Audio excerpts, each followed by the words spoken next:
Welcome back. We'll be continuing our exploration and source criticism of the Islamic text that we started in the video on Muhammad and Merkabah mysticism. We're going to stick to the Quran here with the account of Adam and Iblis. Now, this occurs in numerous places throughout the Quran, in part or in whole.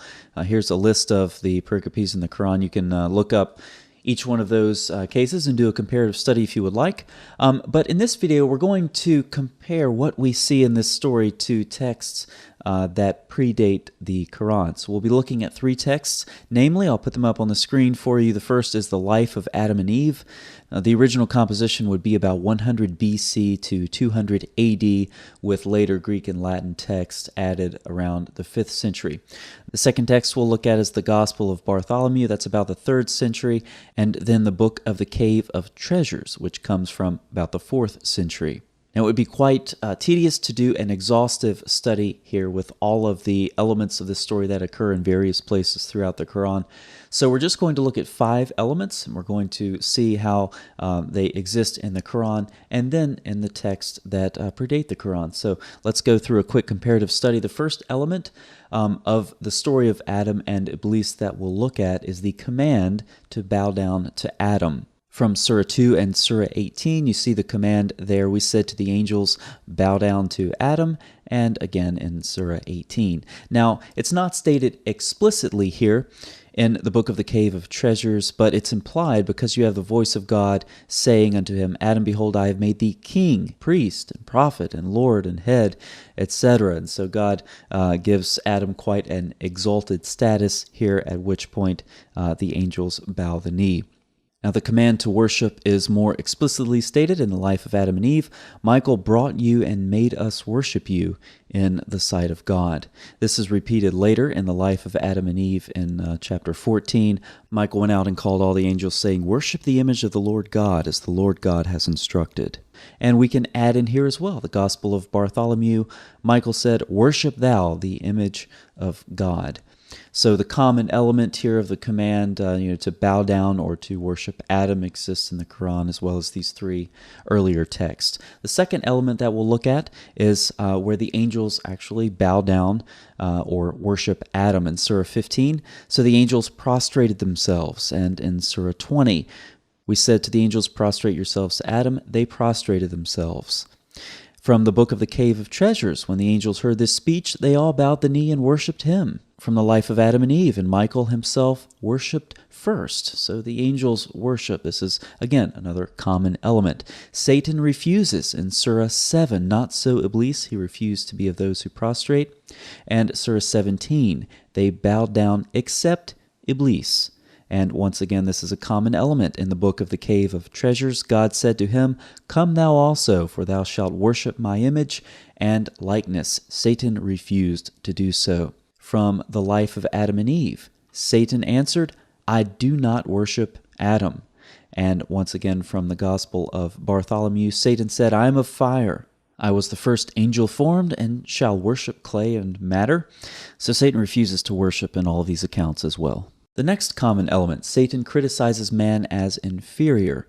From Surah 38, I am better than he. Thou createst me from fire, and him thou createst from clay. Surah 15, I am not one to prostrate myself to man, whom thou didst create from sounding clay, from mud, molded into shape. This is true as well in the Book of the Cave of Treasures. It is meet that he should worship me, for I existed before he came into being. From the life of Adam and Eve, why do you compel me? I will not worship one inferior and subsequent to me. I am prior to him in creation. Before he was made, I was already made. He ought to worship me. And we quoted this previously from the Gospel of Bartholomew. In Satan's refusal, he proclaims that he is superior because he was formed from fire. The next common element we'll look at is the expulsion of Satan. This occurs in Surah 7. Get thee down from this. It is not for thee to be arrogant. Here, get out. Thou art the meanest of creatures. And again in Surah 38, Satan is expelled. This occurs as well in the Book of the Cave of Treasures. Hurl him down from heaven to earth. And we have this as well in the life of Adam and Eve. We were expelled into this world from our dwellings and have been cast onto the earth. From the Gospel of Bartholomew, then was God wroth with me and cast me down, having commanded the windows of heaven to be opened. So the common elements that we've explored here between the Quran and pre-existing texts: first, the command to bow down to Adam. The angels then bow down. Third, Satan criticizes man as inferior. Fourth, Satan refuses to worship. And then finally, Satan is expelled. So this brings up a number of questions. For example, the Quran claims to affirm what came before it, i.e. the Torah and the Gospel. From Surah 3, we see that quite clearly. Then in Surah 5 as well, confirming that which was revealed before him in the Torah, and we bestowed on him the Gospel. But the problem is that these books are nowhere near the Torah and the Gospel. That's quite clear from both their composition as well as their theology. Now, all of this raises some questions. There are a number of differences in these accounts. For example, Allah cannot quote Iblis consistently. Okay, did Iblis say this, "I am better than he, thou createst me from fire, and him thou createst from clay"? Or did Iblis say this, "I am not one to prostrate myself to man, whom thou didst create from sounding clay, from mud molded into shape"? Which one did Iblis say? Why can't Allah quote the characters in the story correctly? Further, why can't Allah quote himself correctly? Did he say, as in Surah 7, "Get thee down from this, it is not for thee to be arrogant. Here, get out, for thou art the meanest of creatures"? Or did he say, "Then get thee out from here, for thou art rejected, accursed, and the curse shall be on thee till the day of judgment"? Which is it? Why can't Allah quote himself consistently?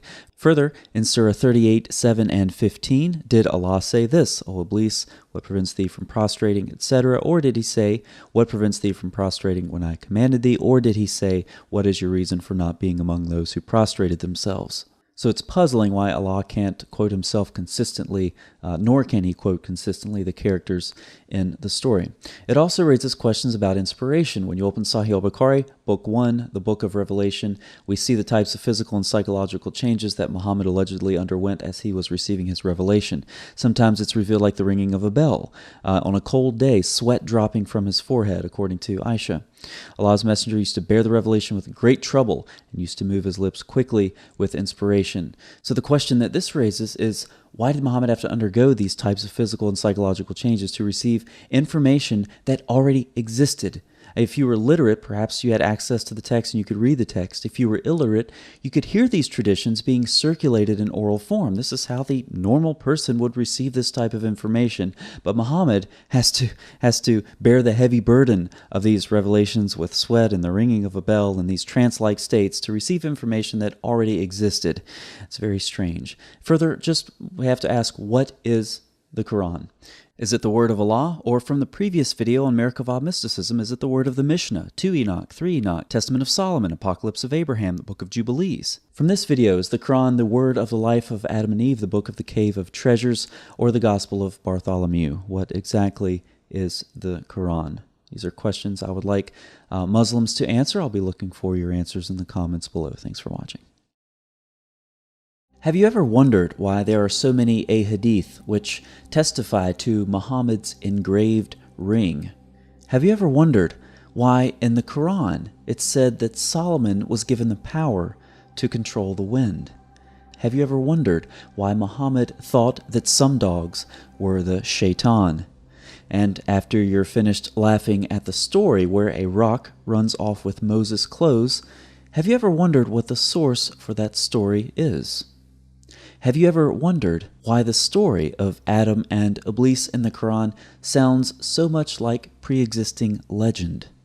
We'll be looking at possible answers to these questions and more as we continue a source-critical journey into the primary texts of Islam and the connections between them, and tales of mysticism, memoirs of magic, and the folklore of antiquity. I hope you'll join us on my channel for what will no doubt continue to be a fascinating journey through the tales of the ancients.